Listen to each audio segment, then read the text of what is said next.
स्वागत है आपका टीवीएस टॉक्स यूट्यूब चैनल में। हम दोबारा हाजिर हैं अनुपमा के एक नए एपिसोड के अपडेट के साथ। तो उससे पहले अगर आप हमारे इस चैनल पर नए हैं तो हमारे इस चैनल को लाइक शेयर और सब्सक्राइब करें और बेल आइकन को ज़रूर दबाएं ताकि ऐसे ही रोज़ अपडेट्स आपको सुनने को मिल सकें। तो चलिए जानते हैं क्या कुछ हुआ है आज के एपिसोड में। टीवी सीरियल अनुपमा के आज के एपिसोड की शुरुआत अनुपमा से होती है, जो कि अनुज को शादी न करने के लिए समझा रही होती है और ये कहती है कि एक बार पहले ही दो दो हिस्सों में बँट चुकी हूँ मैं, पर फिर भी मैं कुछ नहीं कर पाई और आपने मेरे लिए 26 साल इंतज़ार किया और मुझसे इतना प्यार किया कि मैंने उसकी कभी उम्मीद ही नहीं की थी। लेकिन जब हम साथ रहने लगे तो वो रोज़ का टेंशन, रोज़ के झगड़े सारे हमारे 26 साल के इंतज़ार पर भारी पड़ गए। तब आपने अपने 26 साल के प्यार से शादी करके जल्दबाजी कर दी थी, तो फिर अब आप क्यों करना चाहते हैं दोबारा शादी? कांच एक बार टूट चुका है और उसे मैंने संभाल के रखा है, इसलिए अगर उसे मैंने दोबारा छूने जाऊंगी तो हाथ कट जाएगा। इसलिए जो जैसा है वैसा ही रहने देते हैं और ये जो हमारे बीच में जो रिश्ता है उसे फिर से नाम देने की क्या ज़रूरत है? मैं आपसे बहुत प्यार करती हूँ अनुज जी, लेकिन मैं आपको छोटी को दोबारा दुख नहीं दे सकती। आपकी आंखों में निराशा और छोटी की आंखों में दर्द और नफरत नहीं देख सकती। मुझे इस ख्याल से, शादी के नाम से और सबसे ज़्यादा मुझे अपने आप से डर लगता है, इसलिए मुझे प्लीज़ माफ़ कर दीजिए, मैं शादी नहीं कर पाऊँगी। अनुज फिर ये बोलता है कि माफ़ी तुम क्यों मांग रही हो? माफ़ी तो मुझे मांगनी चाहिए। गलती मेरी है कि मुझे तुम्हें वापस से ये सब बातें करनी नहीं चाहिए थी। तुम पहले से ही इतनी परेशान थी और देखा जाए तो गलती मेरी भी नहीं है, बल्कि गलती तुम्हारी है। तुम्ही ने तो मुझे मजबूर किया था कि कोई ना कोई बात करो, इसलिए मैं कर रहा था। जो दिमाग में था वो बोल दिया मैंने, इसलिए मुझे प्लीज़ माफ़ कर दो। लेकिन एक चीज़ है कि तुम्हें अगर ना कहने का हक है तो तुम्हारी ना को हाँ में बदलने के लिए मुझे इंतज़ार करके देखने का भी हक है और तुम मुझसे हक नहीं छीन सकती। 7 जन्म तुम्हारे साथ बिताने का खुद से वादा किया है, तो अगर 7 जन्म तक तुम नहीं मानी तो इंतज़ार करने की हिम्मत भी मुझ में होनी चाहिए। और तुम अगर कराओगी इंतज़ार तो मैं उसे कान्हा जी का आशीर्वाद समझ के मान लूँगा, प्रसाद समझ के खा लूँगा, लेकिन हार नहीं मानूंगा, इंतज़ार करता ही रहूँगा। और तुम अब रो हंसो या मेरे साथ रहो या ना रहो, मैं तो दूल्हे के सारे गेटअप की तैयारी कर लूँगा पहले से ही, और जो जो चीज़ें हैं उसे तैयार करके रख लूँगा, क्योंकि तुम्हारा कोई भरोसा नहीं है। और मैं सोच रहा हूँ कि जेब में एक छोटी सी सिंदूर की डिब्बी भी रख लूँ, कल को तुम्हारा मन पलट जाए तो। इसलिए मैं पहले से रेडी रहूँगा कि तुम एक इशारा करो कि दूल्हे दरवाजे में हाजिर, क्योंकि फिर इंतज़ार करने का मौका मैं नहीं देने वाला। और ये मत भूलना कि अब यह अनुज तुमसे कभी दूर ही नहीं जाएगा। ये सब मैं तुम्हारे साथ रहकर, तुम्हारे साथ ज़िंदगी में खड़ा होकर, तुम्हारी हर लड़ाई में तुम्हारा साथ देते हुए करूँगा। इसलिए अब तुम्हारी ना भी अनुज को तुमसे अलग नहीं कर सकती। ना मेरी अनु अकेली रहेगी और ना ये अनु का अनुज अकेला रहेगा। जहाँ खड़े हैं वैसे ही रहेंगे, कम से कम साथ तो रहेंगे। ये अनुज बाहें फैलाए अपनी अनु का इंतज़ार कर रहा है। फिर अनुपमा इमोशनल हो जाती है और अनुज को गले लगा लेती है। अनुज फिर ये बोलता है कि तुम भी बड़ी अजीब हो, पहले मानती नहीं हो फिर खुद आके गले लगा लेती हो। तुमने एक बार ऐसे ही प्यार के लिए हाँ कही थी ना, मेरा दिल अभी कहता है कि तुम फिर से ऐसे ही शादी के लिए भी हाँ ही कर दोगी। वैसे तब तक जो तुम कहती हो वैसे ही करते हैं, जैसे हैं वैसा ही रहने देते हैं। फिर अनुज मजाक से ही बोलता है कि लाइफ के इस पड़ाव में ना लोग अक्सर पति पत्नी बन के रहते हैं, लेकिन बॉयफ्रेंड गर्लफ्रेंड बन के रहने का नसीब कितनों को होता है इस उम्र में। मैं तो कहता हूँ ऐसे ही रहते हैं और बाकी दुनिया का दिल जलाते हैं। मज़ा आएगा, ये बोलकर अनुज हंसने लगता है। अनुज फिर ये बोलता है कि बहुत हो गई बातें, अब मुद्दे की बात पर आते हैं। तुम जो बाहर इतना बड़ा ड्रामा छोड़कर आई हो ना, वो सब तुम्हारे इंतज़ार में है और ये किस्सा अब तक ख़त्म नहीं हुआ है, इसलिए चलो। फिर इसी बीच सागर बाहर खड़ा होकर रो रहा होता है, तभी अनुपमा उसके पास आती है। तभी सागर उसे देखकर ये बोलता है कि अनुड़ी, मुझे आपसे नज़रें मिलाने की भी हिम्मत नहीं है। मैं जानता हूँ कि मैं माफ़ी के लायक नहीं हूँ, फिर भी मैं आपसे माफ़ी मांगना चाहता हूँ। प्लीज़ अनुड़ी, माफ़ कर दीजिए मुझे। अनुपमा फिर बोलती है कि तू चुप हो जाए और मुझे एक सवाल का जवाब दे, इस बार मेरी सच्ची कसम खाना पर। क्या तू मीनू को खुश रख पाएगा और उसे मान सम्मान और एक अच्छी लाइफ दे पाएगा? जवाब दे। फिर सागर ये बोलता है कि अनुड़ी, मैं आपकी कसम खाता हूँ, आप मेरी माँ हैं और आपने जो बोला है वो सब मैं करूँगा, बल्कि उससे भी ज़्यादा करूँगा। अंतमा फिर ये बोलती है कि देख सागर, प्यार से घर बनता है, चलता नहीं है। तो तुझे और मीनू को इस वक्त अपने करियर, अपने स्टडी पे ध्यान देना पड़ेगा। तुझे जो कह रही हूँ वो ही मैं मीनू को भी कहूँगी। अपने प्यार के लिए लड़ो, लेकिन अपने फैमिली से मत लड़ो। फिर सागर रोते बिलखते हुए अनुपमा का पैर पकड़ लेता है और उसे शुक्रिया कहता है और बोलता है कि शुक्रिया मुझे माफ़ करने के लिए अनुड़ी। अनुपमा फिर बोलती है कि तू चिंता मत कर, मैं तेरे और मीनू के साथ हूँ, तुम्हारे प्यार के साथ हूँ, लेकिन तब तक जब तक तुम लोग सही हो। फैमिली की रेस्पेक्ट करना है और सबसे ज़रूरी अपनी स्टडी पे फोकस करना है, और मैंने जो कहा है उस पर खड़ा उतरना है। करेगा ना तू ये सब? सागर फिर ये बोलता है कि हाँ अनुड़ी, ज़रूर करूँगा सब कुछ। बाला फिर ये बोलता है कि मुझे पहले से ही मालूम था कि हमारी अनु बिल्कुल सही डिसीजन करेगी, इसलिए मैं, नंदिता और इंदिरा जी, हम सब तुम्हारे साथ हैं अनु। सागर फिर ये बोलता है कि पर मीनू की फैमिली, उनका क्या? अनुपमा फिर बोलती है कि मैंने कहा ना कि अपने प्यार के लिए लड़ना है पर फैमिली से नहीं लड़ना है, समझा। अनुज फिर ये आकर बोलता है कि और फिर वो प्यार ही क्या जो आसानी से मुकम्मल हो जाए। बाला फिर अनुज की बातों पे बोलता है कि बिल्कुल सही कहा तुमने अनुज। फिर अनुपमा ये बोलती है कि आज की लड़ाई यहीं तक रखते हैं, कल की कल देखेंगे। फिर अगली सुबह आशा में सब लोग सोकर उठ रहे होते हैं और देखते हैं कि अनुपमा सागर और मीनू का हाथ पकड़कर सबके सामने हॉल में आती है। डॉली फिर ये देखकर बोलती है कि ये सब क्या हो रहा है। अनुपमा फिर बोलती है कि कल रात यहाँ पे बहुत कुछ हुआ, लड़ाई झगड़ा रोना धोना और हाथापाई तक हुआ, पर इस सब में एक ज़रूरी बात तो रह ही गई, वो है गहनों की। चोरी कोई और कर रहा था और इल्ज़ाम किसी और पे लग रहा था। बा फिर ये बोलती है कि कौन कर रहा था मेरे गहनों की चोरी। अनुपमा फिर ये बोलती है कि आपके घर का चिराग, आपका लाडला पोता तोशू।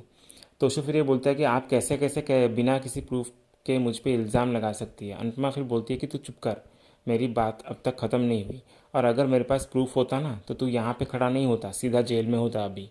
फिर अनुपमा सबको ये बोलती है कि कल रात सागर वहाँ पे पीलो लेने गया था और मीनू वहाँ पे कप सिरप लेने गई थी, और ये तोशू ये कोई मच्छरदानी लेने नहीं गया था बल्कि गहने चोरी करने गया था। सागर और मीनू ने इसे चोरी करते हुए देख लिया, इसलिए इसने पूरी बात ऐसी पलट दी कि ये दोनों बेचारे फंस गए।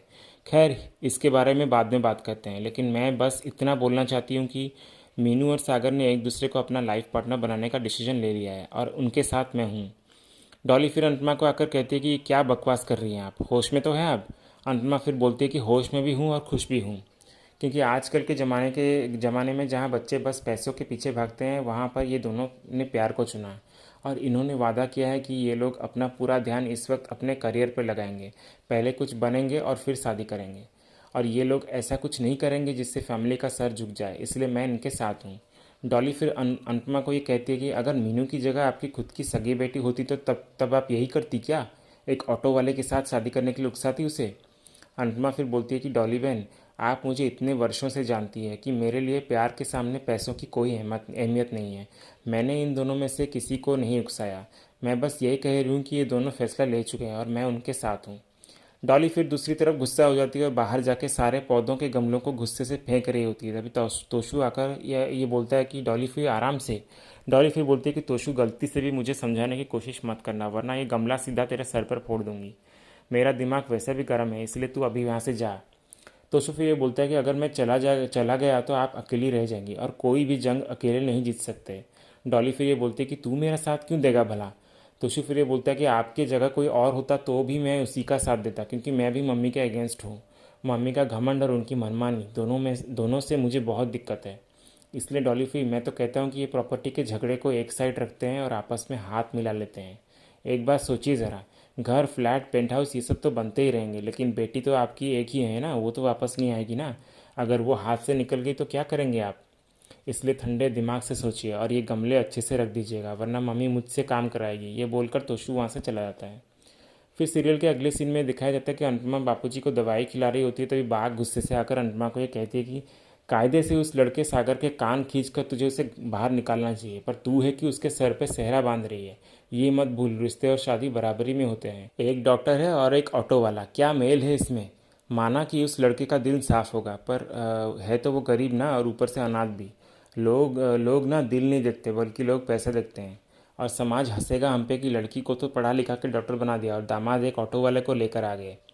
अनुपमा फिर ये बोलती है कि बा मैं समझती हूँ कि हर माँ का एक ख्वाब होता है कि उसकी बेटी को कोई राजकुमार मिले, ऐसा राजकुमार जिसके पास बंगला गाड़ी सब कुछ हो और वो बेटी को खुश भी रख पाए। लेकिन क्या गारंटी है कि बंगला गाड़ी पैसा होने से वो राजकुमार बेटी को खुश ही रखेगा। ज़रूरी नहीं है कि जो राजकुमार खुश रखेगा वो सफ़ेद घोड़ी पर ही आए, वो ऑटो स्कूटर ट्रेन किसी पे भी आ सकता है।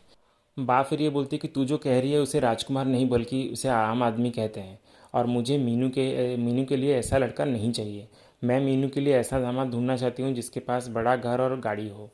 अंतमा फिर ये बोलती है कि बड़ा बंगला और गाड़ी वाले का कोई गारंटी है क्या कि वो खुश रखेगा, और ज़रूरी है कि वो जो गरीब है वो मीनू को दुख ही देगा। सुख दुख किस्मत में लिखे होते हैं बा, और अगर मीनू की किस्मत में है ना तो मेरा सागर भी एक दिन बहुत बड़ा आदमी बन जाएगा। मैं जानती हूँ कि वो मीनू को खुश रखेगा, वो एक बहुत ही अच्छा लड़का है बा। अब आप लोग अपने आप को ही देख लीजिए, कल तक सब कुछ था आप लोगों के पास, लेकिन आज हालत देखिए अपनी। सब किस्मत का खेल है बा, कब क्या हो जाए किसे पता।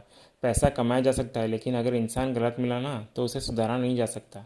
इसलिए रिश्ता जोड़ते वक्त इंसान को देखना चाहिए, पैसों को नहीं। बा फिर से कुछ बोल रही होती है, तभी अनुपमा बा की बातों को बिना सुने वहाँ से चली जाती है। बा फिर बापूजी को बोलती है कि समझाइए ना अनुपमा को कि वो हमारे मीनू की ज़िंदगी ख़राब कर देगी। बापूजी फिर कुछ नहीं बोलते, चुप हो जाते हैं। बा फिर ये बोलती है कि आप सुन रहे हैं ना मैं क्या कह रही हूँ, या हमेशा की तरह आप भी अनुपमा का साथ ही देने वाले हैं। फिर वहाँ दूसरी तरफ अनुपमा अपनी गाय कावेरी को खाना खिला रही होती है। तभी वहाँ से तोशु और पाकी मज़े से चाय की चुस्की लेकर जा रहे होते हैं। तभी अनुपमा उन्हें देख लेती है और बोलती है कि तुम दोनों जाके वो गिरा हुआ गमला उठा दो और कावेरी का गोबर जमा कर देना उपले बनाने के लिए। तोशु और पाकी ये बोलते हैं कि हम ये गोबर नहीं उठाने वाले। अनुपमा फिर ये बोलती है कि तुम्हें गोबर को उठाना होगा और उसके उसके उपले भी बनाने होंगे, इसलिए चलो काम पे लग जाओ। पाकी और तोशु फिर ये बोलते हैं कि नहीं नहीं हम नहीं करेंगे। फिर अनुपमा ये बोलती है कि तो ठीक है, तो जाके अपना सामान पैक करो, निकलो इस घर से। पाकी फिर ये बोलती है कि मम्मी ये सही नहीं है। अनुपमा फिर ये बोलती है कि अब सही और गलत का फ़र्क तुम लोग कर रहे हो जिन्होंने आज तक कोई भी सही काम नहीं किया होगा। तभी वहाँ सागर वेजिटेबल्स लेकर आता है और बोलता है कि अनुड़ी मैं सब्जी लेकर आ गया। अनुपमा फिर ये बोलती है कि ठीक है अब इनको अंदर रख दे। तोशु तभी ये सागर को देखकर बोलता है कि आप इसी सागर से क्यों नहीं उठवा देते गोबर, इन फटीचरों का काम होता है गोबर उठाने का, हमारा नहीं। तभी अनुपमा सागर को बोलती है कि बेटा सागर जरा कावेरी के गोबर उठा ले, उसके उपले बनाने हैं हमें।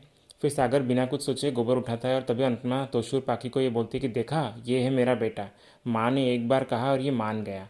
तुम दोनों खड़े खड़े क्या कर रहे हो, इधर आओ और ये काम करो। गौ माता का आशीर्वाद मिल जाएगा और हो सकता है तुम्हें थोड़ी सद्बुद्धि भी मिल जाए, इसलिए आओ।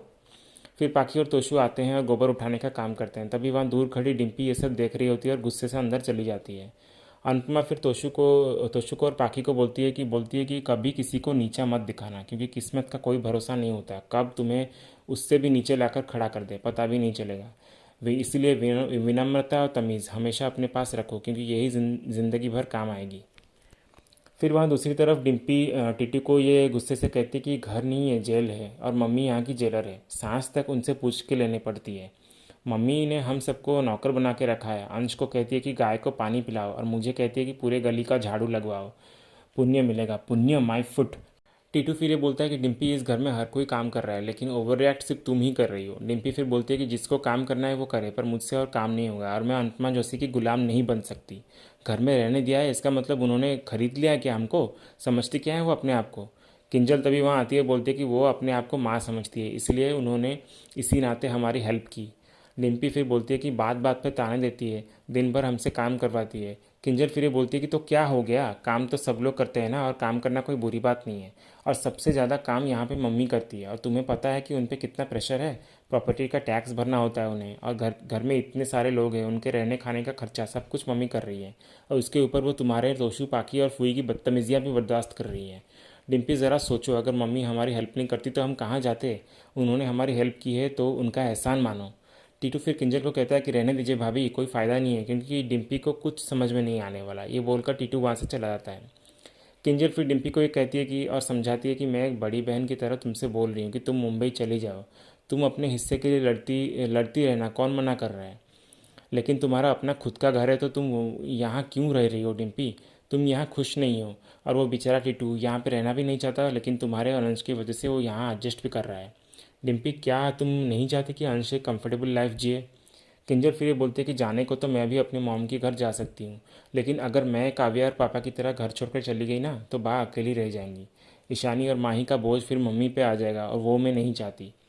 मैं तो नहीं जा सकती लेकिन तुम तो जा सकती हो ना डिम्पी, शांति से अपनी लाइफ अपने हिसाब से जी सकती हो, इसलिए सोचो इस बारे में। ये बोलकर किंजल डिम्पी के गले लगा लेती है और बोलती है कि प्यार करने वाला पति सिर्फ नसीब में मिलता है डिम्पी, इसलिए अपने नसीब को ठोकर मत मारो। फिर अगले सीन में स्टॉल के बाहर अनुज अनुपमा की मदद कर रहा होता है। तभी वहाँ डॉली ज़बरदस्ती डिम्पी को अपने साथ कहीं ले जा रही होती है। तभी अनुपमा डॉली को रोकने की कोशिश करती है। फिर डॉली ये कहती है कि माँ बेटी के बीच में मत बोलिएगा भाभी। ये बोलकर मीनू को ज़बरदस्ती डॉली और बा कहीं ले जाते हैं। फिर ये सब सागर दूर खड़ा देख लेता है और वो उनका पीछा करने लगता है। तभी अनुज ये बोलता है कि ये मीनू रो क्यों रही थी। अनुपमा फिर ये बोलती है कि डॉली बहन भी कभी कभी बिल्कुल अजीब बन जाती है, पता नहीं कहाँ लेकर गई है उसे खींचकर इस तरह से। अनुज को तभी एक अचानक मैसेज आता है और वो खुश होकर अनुपमा को ये कहता है कि अनु, हमें 100 लोगों का 1 साल तक का इवनिंग स्नैक्स के ऑर्डर मिल गए हैं। फिर अनुज ये बोलता है कि वो मेहता जी है ना, उनके बेटे ने एक नया ऑफिस खोला है, तो मैंने उनसे कहा था कि थोड़ी हेल्प करने को, तो उन्हीं के ऑफिस के कैंटीन का ऑर्डर मिला है तुमको। अनुपमा फिर खुशी से सबको बुलाती है और बोलती है कि हमें ऑफिस के कैटरिंग का ऑर्डर मिला है, वो भी पूरे 1 साल के लिए। फिर सब लोग सुनकर बहुत खुश होते हैं और नाचने लगते हैं। फिर वहाँ दूर खड़े तोशु पाकी और डिम्पी मुंह बनाते हैं। फिर अगले सीन में मीनू को कार में ज़बरदस्ती डॉली ले जा रही होती है, तभी मीनू ये बोलती है कि आप मेरे साथ ऐसा नहीं कर सकती मम्मी। डॉली फिर बोलती है कि तेरी माँ तेरे साथ क्या कर सकती है उसका तुझे अंदाज़ा भी नहीं है। फिर वही पीछे सागर भी ऑटो से उनका पीछा कर रहा होता है। फिर इसी बीच अनुपमा अपने कॉन्ट्रैक्ट के आने का इंतज़ार कर रही होती है, तभी उसका कॉन्ट्रैक्ट कुरियर से आता है और अनुपमा उसे खोल कर देखती है और बहुत खुश हो जाती है। और इसी खुशी भरे सीन के साथ ही आज का ये एपिसोड एंड हो जाता है। ये था अनुपमा के आज के गुरुवार वाले एपिसोड का अपडेट। ऐसे ही और लेटेस्ट अपडेट जानने के लिए हमारे इस चैनल से जुड़े रहिए। हम मिलते हैं नेक्स्ट एपिसोड के अपडेट के साथ। धन्यवाद।